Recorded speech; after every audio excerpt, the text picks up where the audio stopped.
ରେ ଭରି ରହିଛି ଅମାପ ସମ୍ମୋହନ ଏବଂ ଅସରନ୍ତି ସମ୍ମୋହନ। ଆଜି ଶିରରେ ମଣ୍ଡିତ ପତ୍ର ପୁଷ୍ପ ତୁଳସୀ ଖଚିତ ଟାହିଆ।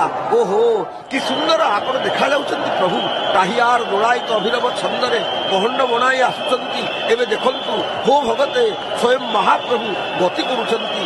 ହୋ ଭଗତେ ମହାପ୍ରଭୁ ଏବେ ନୃତ୍ୟରତ। ମହାପ୍ରଭୁ କେତେ ଆପଣ ଆଉ ଝୁଲିବେ ଝୁଲନ୍ତା ଠାଣିରେ, କେତେ ଆପଣ ଆଉ ଆମକୁ ମୋହିବେ। ବଳଭଦ୍ର ଭଗବାନ ତ ତାଣ୍ଡବ ନୃତ୍ୟ ରଚନା କରି ନାଚି ନାଚି ଚାଲିଗଲେ ଏବଂ ମା ଭଗବତୀ ସେ ତ ଶୂନ୍ୟ ପହଣ୍ଡିରେ ନାଚି ନାଚି ଚାଲିଗଲେ। ସୁଦର୍ଶନ ମହାରାଜ ମଧ୍ୟ ବିଦ୍ୟୁଦାମ ଗତିରେ ନାଚି ନାଚି ଚାଲିଗଲେ। ଆପଣ ଆଉ କେତେ ଝୁଲିବେ ମହାପ୍ରଭୁ? କାହିଁକି ଝୁଲନ୍ତି ରଙ୍ଗେ ରାଇ ସଙ୍ଗେ ଶ୍ୟାମ ସୁନ୍ଦର, ଝୁଲନ୍ତି ରଙ୍ଗେ।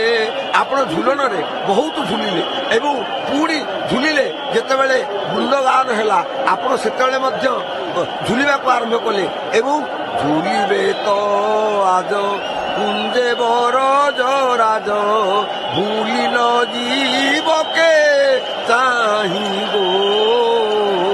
କେତେ ଝୁଲିଲେ ଆପଣ, ଦୋଳବେଦୀରେ ଝୁଲିଲେ, ଝୁଲଣରେ ଝୁଲିଲେ। ପୁଣି ଏଠି ରଥଯାତ୍ରା ଯେତେବେଳେ କଲେ, ଘୋଷଯାତ୍ରା ଯେତେବେଳେ କଲେ, ପତିତପାବନ ଯାତ୍ରା ଯେତେବେଳେ କଲେ, ମୈତ୍ରୀ ବଡ଼ଦାଣ୍ଡରେ ଆପଣ ମଧ୍ୟ ଝୁଲିଲେ।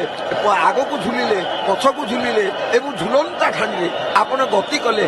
ମହାପ୍ରଭୁ ଆପଣ ନୃତ୍ୟରତ ରହୁଛନ୍ତି, ଭକ୍ତ ପ୍ରେମରେ ଉନ୍ମତ୍ତ ହେଇଯାଇଛନ୍ତି। କାହିଁକି ନା ଭକ୍ତ ତ ଆପଣଙ୍କର ମନ ପ୍ରାଣ ହୃଦୟ ସବୁକିଛି।